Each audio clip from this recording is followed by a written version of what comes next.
Bonjour à toutes et à tous, amateurs de Star Wars, et bienvenue dans une nouvelle vidéo qui va vous permettre de découvrir mes théories et mon interprétation personnelle de l'histoire originale de cette saga mythique qui va prendre fin dans J-2 avec la sortie officielle de Star Wars 9 qui va clôturer la trilogie de la honte signée Disney parce qu'elle rapportait du blé. Mais attention, ça ne veut pas dire forcément qu'il n'y aura pas d'autres films Star Wars.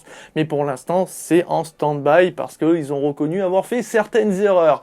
C'est très étonnant de leur part. Mais en tout cas, il est sûr d'une chose, c'est que pour cette vidéo, je vais devoir utiliser l'histoire de la saga originale, mais pas l'univers étendu que je ne maîtrise pas parfaitement, ce qui fait que je préfère ne pas faire d'erreur et me contenter de quelque chose que je maîtrise largement.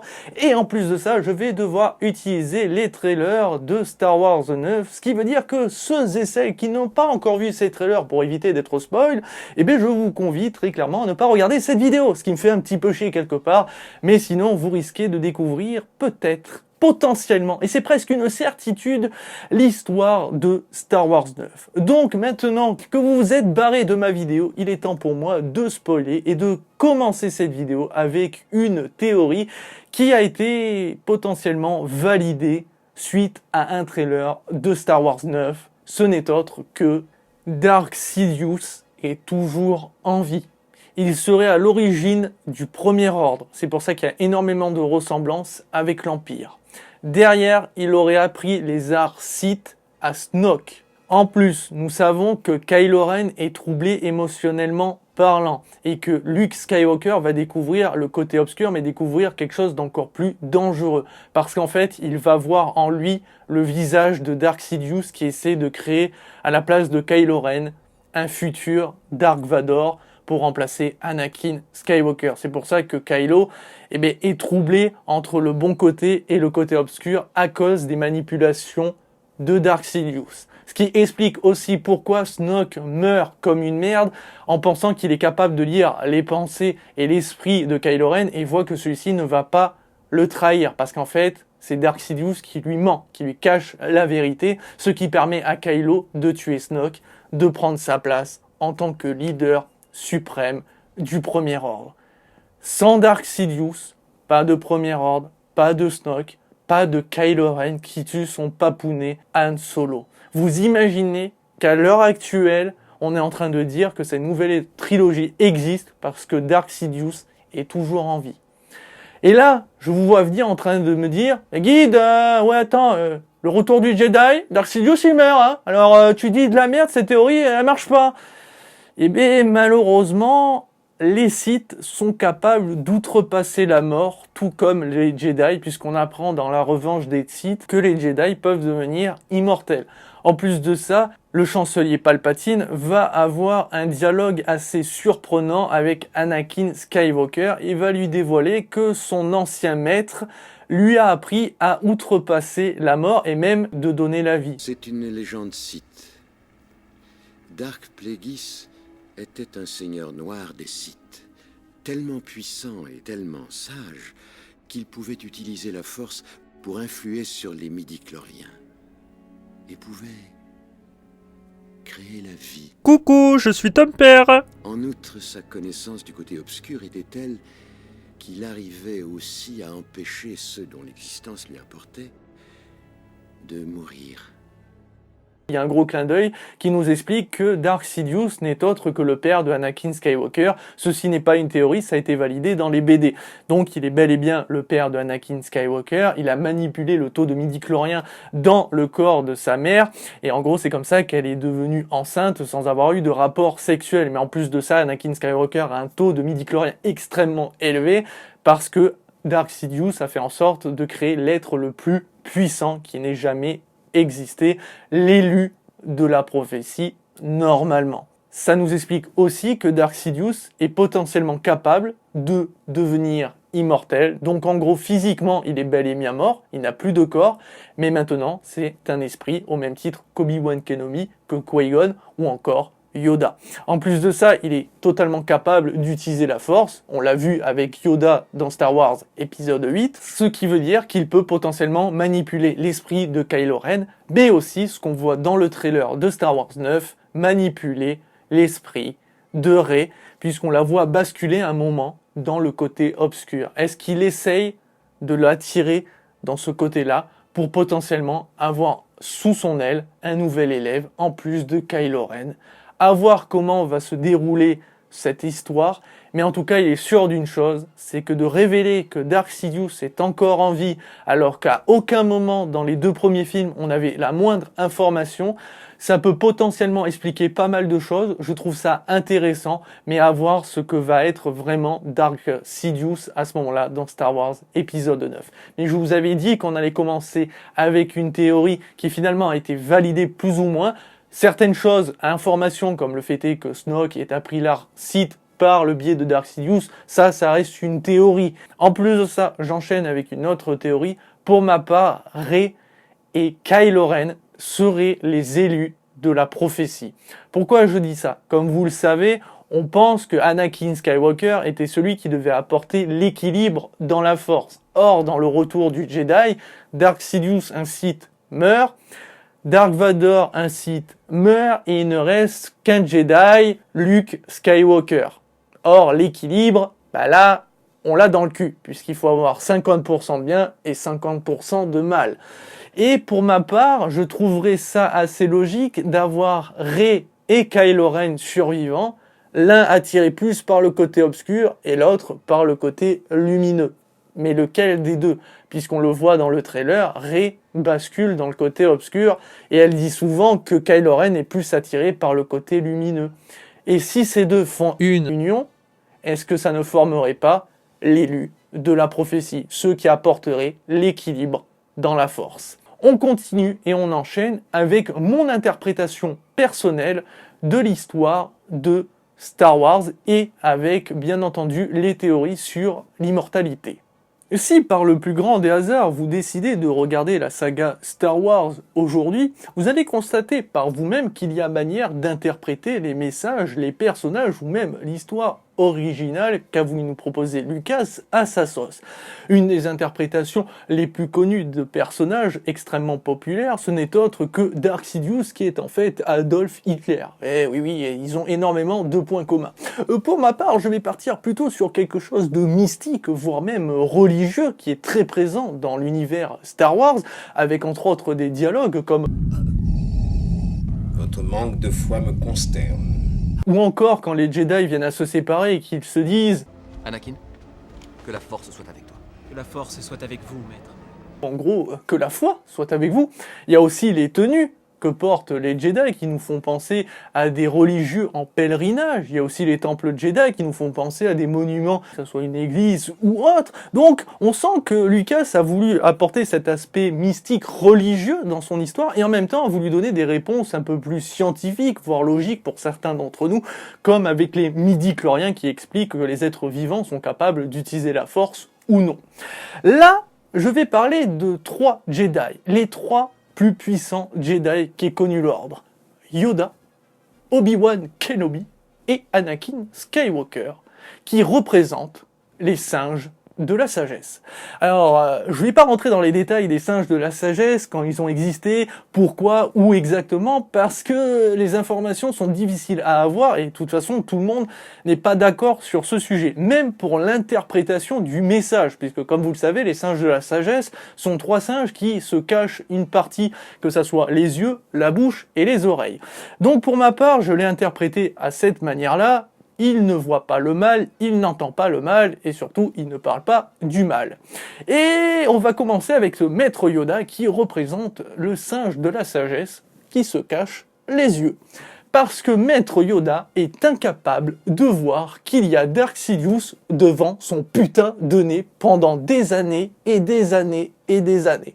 Et on parle pas de Joel Clodo, on parle de maître Yoda, l'un des plus puissants Jedi qui n'ait jamais existé, avec Anakin Skywalker entre autres. Il est capable de lire dans les esprits, ressentir le trouble émotionnel même avec un mec qui a des milliards de kilomètres de lui. Quand l'ordre 66 tombe, Il ressent toutes les morts de ses confrères Jedi en lui. Limite, il est en PLS. On parle d'un des plus puissants Jedi qui est capable de lutter contre Dark Sidious lui-même, et pourtant, il ne l'a pas vu venir. Vous imaginez à quel point il a été aveugle? On le considère comme omniscient, capable de tout voir, et pourtant ça, il n'a pas vu venir. Donc comme quoi, pour moi, il représente parfaitement ce singe de la sagesse, celui qui ne voit pas le mal. Car il voit le mal en Anakin Skywalker, il voit le mal qui est en train d'apparaître de plus en plus dans toute la galaxie, mais il ne voit pas le mal dans le corps du chancelier Palpatine, qui n'est autre que Dark Sidious. Bon, je vous avoue, ça risque d'être un poil plus compliqué qu'avec Maître Yoda, parce que là, il nous reste 2 Jedi qui représentent à eux seuls les 2 derniers singes de la sagesse. Donc j'ai dû faire un choix, mais je vous rassure, justifié, parce que sinon il n'y aurait pas cette vidéo. Donc on commence avec Maître Obi-Wan Kenobi, qui représente le singe qui se bouche les oreilles, parce qu'il n'entend pas la souffrance d'Anakin Skywalker. Alors, je sais que tu es fan de Star Wars et tu allais m'écrire, mais guide Obi-Wan se plaint régulièrement que Anakin ne l'écoute pas. À chaque fois qu'il lui donne des conseils et des ordres, on a l'impression qu'il en a rien à foutre. Et vous avez presque raison, c'est pour ça que je disais que ça allait être un peu plus compliqué, parce qu'Anakin représente aussi le singe qui se bouche les oreilles. Mais il y a une grosse différence, c'est qu'il lui donne des conseils, il lui dit des choses, des ordres, sauf que Anakin parle de souffrance, de mal-être. Et en fait, Obi-Wan, malheureusement, est aveuglé par la prophétie. Dans la revanche des Sith, suite à leur duel, après avoir fini de découper Anakin, Obi-Wan hurle presque les larmes aux yeux et dit « Ne prends pas ce risque!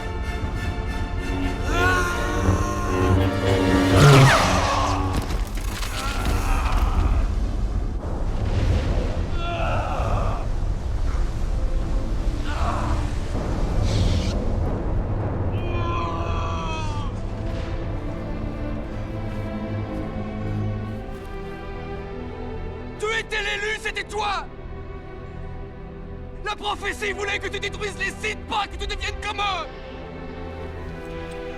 Tu devais amener l'équilibre dans la force, pas la condamner à la nuit! » Pour Obi-Wan, Anakin était obligatoirement l'élu. Donc, il ne pouvait clairement pas passer dans le côté obscur. Ça veut dire que pour Obi-Wan, Anakin ne pouvait souffrir.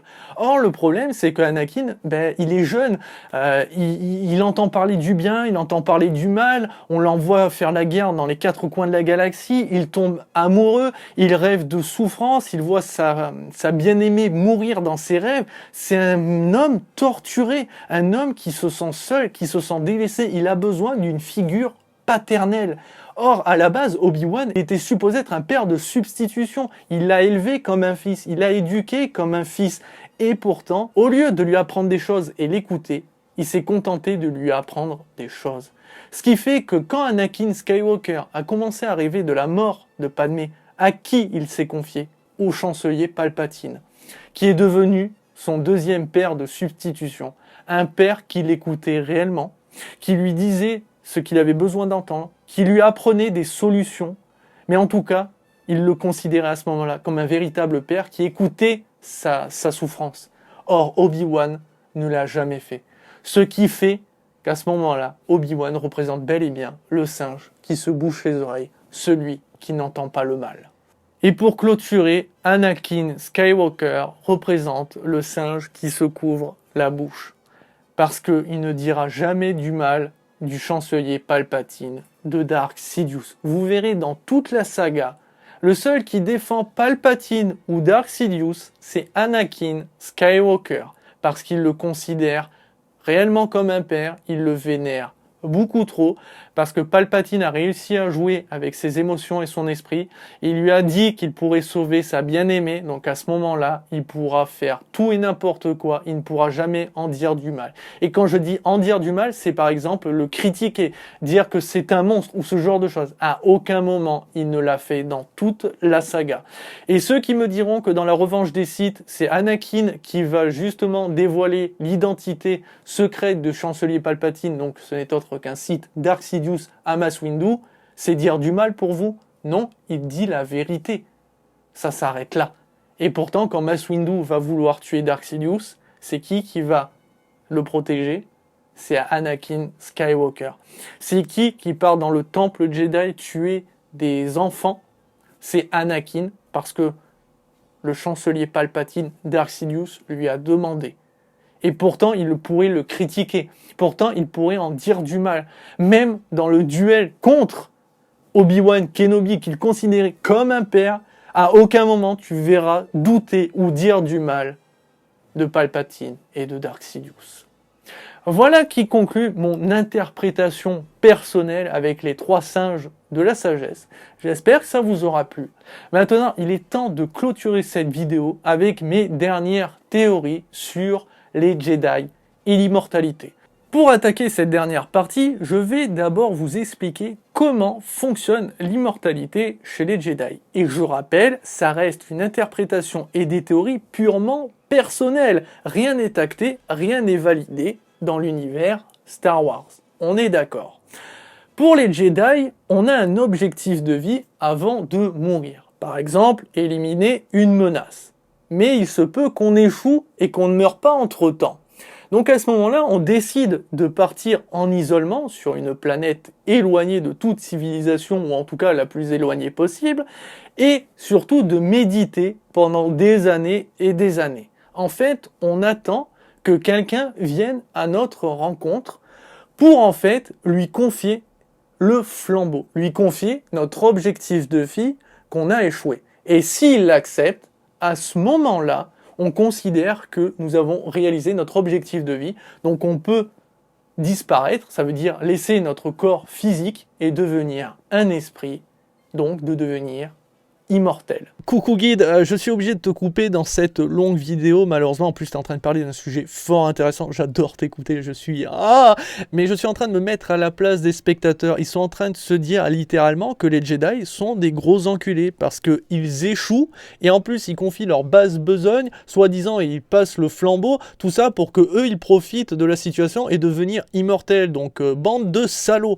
Ben non, malheureusement mes chers amis, l'immortalité ce n'est pas un don, c'est un fardeau, littéralement, parce qu'ils vont voir éternellement les gens qu'ils aiment mourir sous leurs yeux sans pouvoir faire quoi que ce soit. S'ils ont confié le flambeau à quelqu'un et que cette personne risque sa vie pour ça, ils vont pouvoir simplement lui parler, mais ça s'arrête là. Alors oui, on a vu Yoda balancer un éclair, mais les limites sont assez nombreuses, en tout cas de ce qu'on a pu constater, parce que sinon Yoda serait régulièrement présent contre Darth Sidious et Dark Vador. Yoda serait apparu aux côtés de Luke pour l'aider. Pas du tout, ils peuvent simplement apparaître de temps en temps pour pouvoir conseiller, pour pouvoir parler. En fait, être immortel, c'est devenir un gardien pour l'éternité, et pour moi, c'est plus un fardeau qu'un don. Donc non, ce ne sont pas des enculés, au contraire, ils vont souffrir pour l'éternité de ne pas avoir réussi leur objectif et de l'avoir confié à quelqu'un d'autre. Yoda va expliquer ses instructions dans la revanche des Sith à Obi-Wan Kenobi, qui va décider de s'isoler sur Tatooine et de méditer en attendant, mais il va lui révéler aussi un autre secret, c'est qu'un Jedi a réalisé déjà cet objectif, ce n'est autre que Qui-Gon Jinn, son ancien maître, il est devenu immortel. Un instant, je te prie.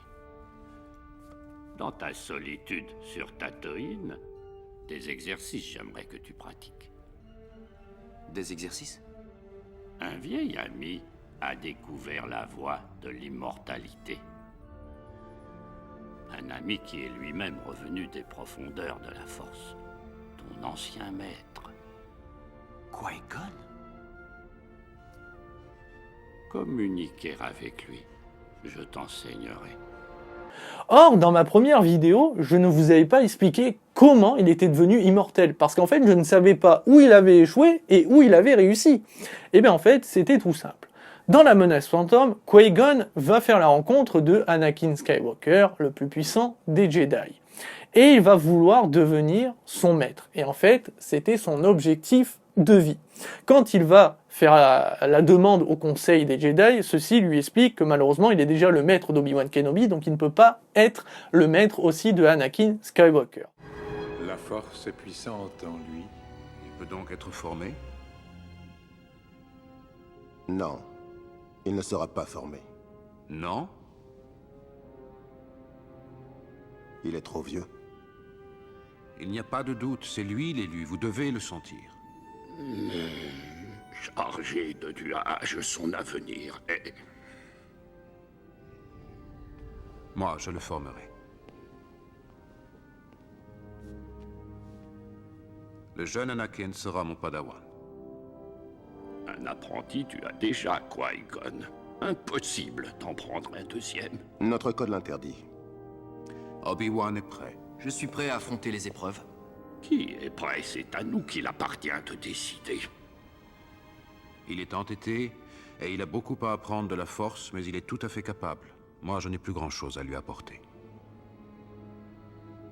Du sort du jeune Skywalker, nous déciderons plus tard.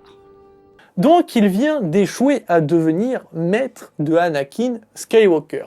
Certains me diront que c'est assez tôt dans le film, et donc il pouvait tout au tard devenir quand même son maître. Effectivement, le souci c'est qu'à la fin du film, il va faire la rencontre du Seigneur Sith Darth Maul, qui va lui en mettre plein le bide. Et avant de mourir, il va avoir quelques paroles envers son élève Obi-Wan Kenobi.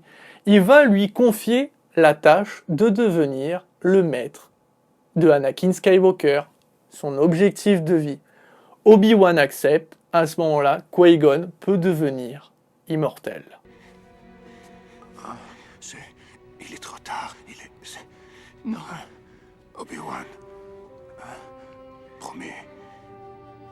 Promets-moi de former l'enfant. Oui, maître.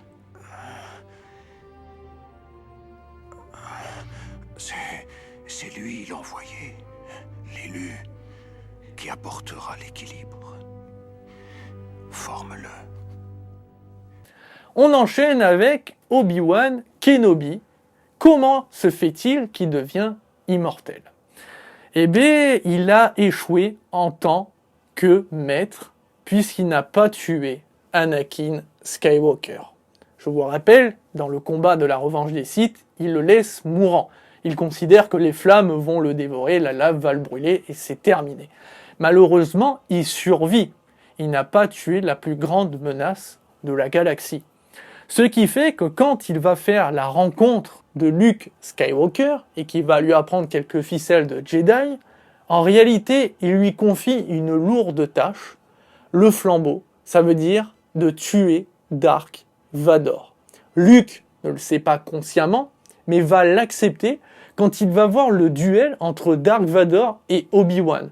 Si vous regardez bien, Obi-Wan se laisse transpercer par Dark Vador. Et bien en fait, à ce moment-là, Luke a accepté le flambeau, ça veut dire de tuer Dark Vador, ce que n'avait pas fait Obi-Wan à la base. Ainsi, Obi-Wan a pu devenir immortel.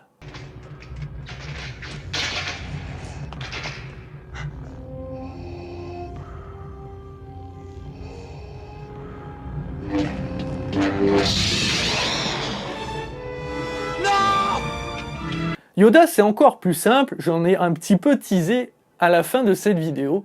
Il a échoué à tuer Dark Sidious. C'était une lourde responsabilité et il le dit lui-même, j'ai échoué. Son objectif à ce moment-là, c'est de s'isoler au maximum pour méditer. En fait, il attendait un nouvel espoir qui est représenté par Luke Skywalker. Et le pire, c'est que Luke a déjà la mission de tuer Dark Vador.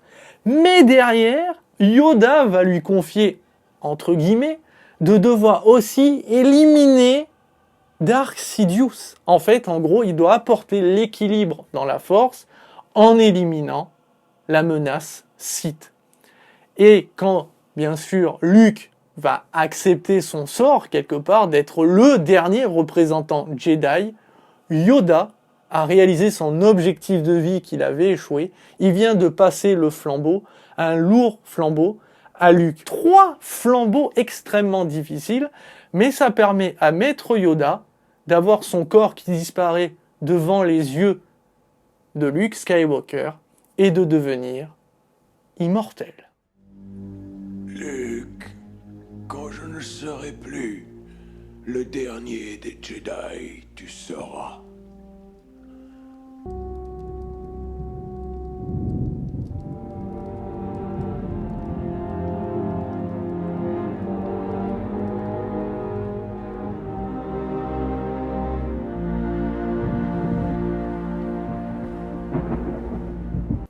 Maintenant, il reste un Jedi.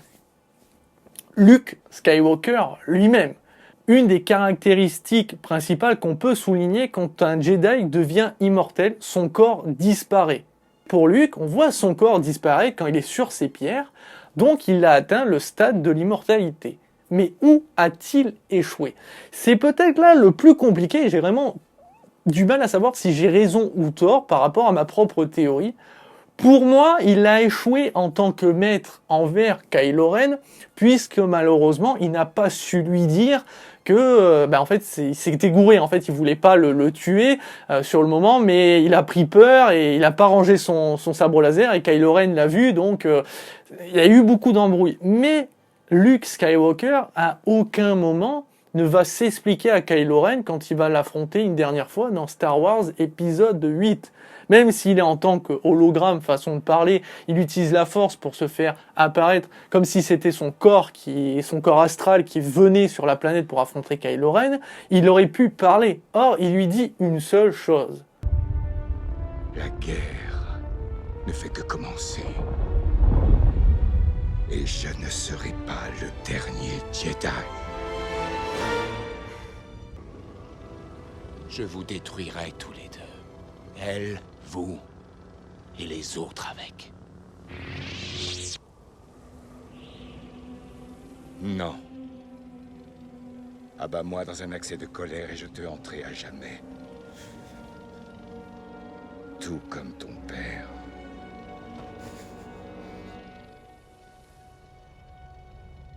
Si Kylo le tue par haine, il viendra le hanter, parce qu'il deviendra à ce moment-là immortel. Parce que la haine que Kylo Ren a envers Luke Skywalker n'est pas totalement légitime, puisque c'est une erreur de la part de Luke qui s'est trompé, malheureusement.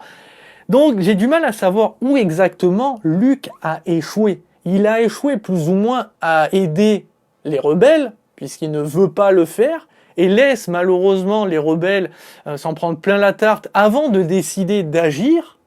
Et est-ce que c'est à ce moment-là, quand il décide au final d'agir pour les rebelles, qu'il réussit son objectif de vie? Mais où il passe le flambeau? À qui? Kylo Ren ou Rey?